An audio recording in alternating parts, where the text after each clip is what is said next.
კი, ესე რომ დავიწყებ დარტყმების საკითხით. ნახეთ, ისრაელმა განაცხადა, რომ არ დაიწყებს არც ერთ, იცით, დარტყმას იმის ფარგლებს გარეთ, რაც გონივრულად ითვლება.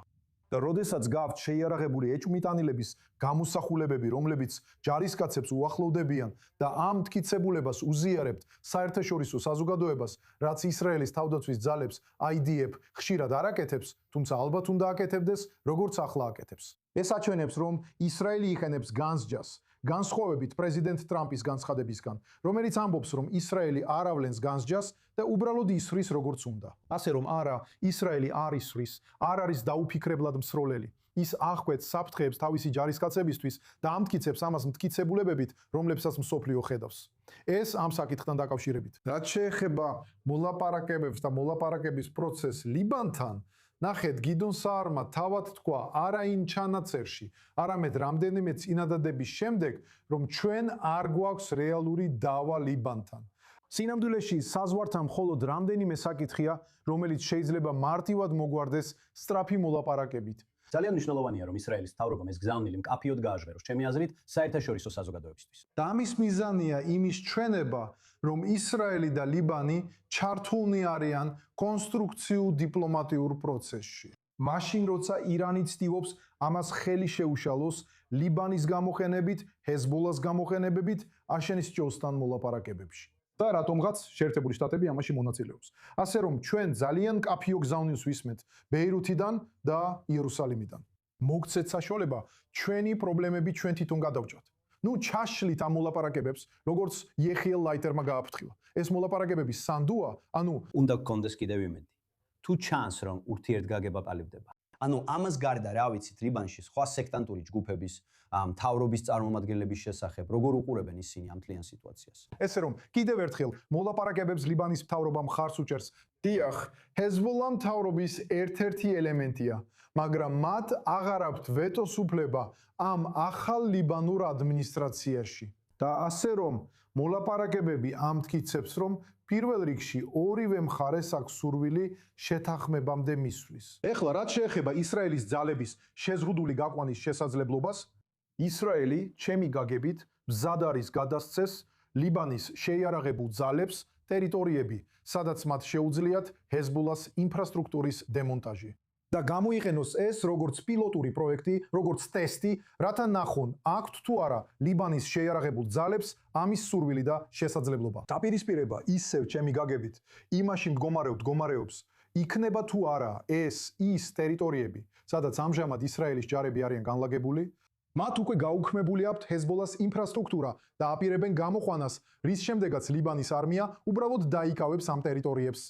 თუ საუბრობთ ახალ ტერიტორიებზე, ან სხვა ადგილებზე, სადაც ისრაელი არ იმყოფება, ისრაელი რაელი. ისრაელის ძალებმა არ დაშალეს ჰეზბოლას ინფრასტრუქტურა, რომ ეს ლიბანის შეიარაღებულ ძალებს გადასცენ და შემდეგ ნახოთ, შეძლებენ თუ არა ისინი მხოლოდ ტერიტორიის შენარჩუნებას, არამედ შეძლებენ თუ არა ჰეზბოლას განიარაღებას ამ გეოგრაფიულ ადგილზე. ისრაელისთვის თუ ლიბანის შეიარაღებული ძალები შეძლებენ მეორე პირობის შესრულებას. და ფაქტობრივად აიღონ ახალი ტერიტორია და დაამტკიცონ, რომ შეუძლიათ ჰეზბოლას ინფრასტრუქტურის დემონტაჟი ამ ტერიტორიაზე. მაშინ ეს ძალიან მნიშვნელოვანი ნდობის განმტკიცების ნაბიჯია და სწორედ ამ საკითხებზეა საუბარი. ისრაელი მზად არის ეტაპობრივი გამოყვანისათვის. ისრაელს არ სურს ლიბანში დარჩენა. ეს რეალობაა. გულისხმობ წარსულში ვერ შევძელით, გვენახა შეძლებდნენ თუ არა ლიბანის შეიარაღებული ძალები ამის გაკეთებას.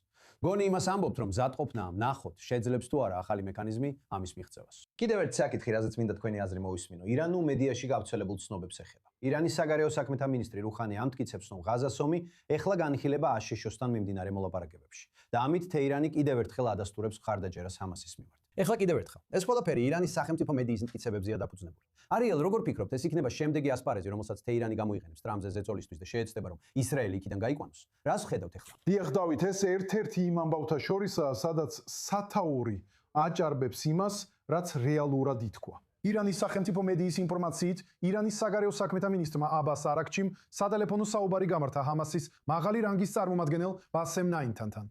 ამ საუბარში მან განაცხადა, რომ ირანი განაგრძობს ღაზის საკითხის წამოწევას შეერთებულ შტატებთან მოლაპარაკებებში.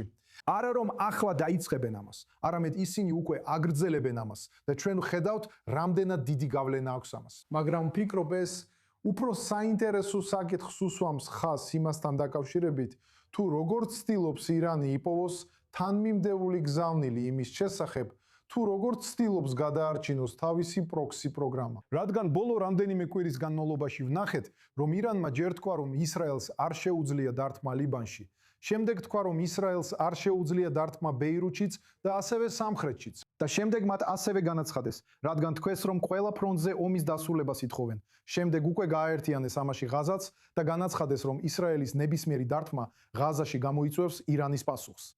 და შემდეგ მათ ამოიღეს ღაზა და ეხლა ამას ამბობენ. ასე რომ ეს აჩვენებს, რომ ირანი ცდილობს ერთი მხრივ გადაარჩინოს თავისი პროქსები, ნახოს რომელი პროქსი ხილს, რომ იბრძოლოს მისთვის. მე ვფიქრობ, მათ უნდა შეეგუონ იმ ფაქტს, რომ ჰამასი როგორც პროქსი დაკარგეს, მაგრამ ცდილობენ არა მხოლოდ ნახონ, რა შეუძლიათ გადაარჩინონ, არამედ მესიჯის თვალსაზრისითაც სურთ.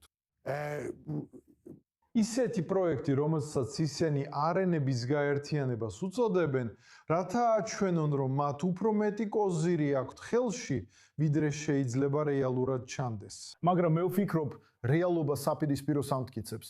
ჰამასი აღარ არის ირანის კოზირი. ისინი ცდილობენ ეს აჩვენონ.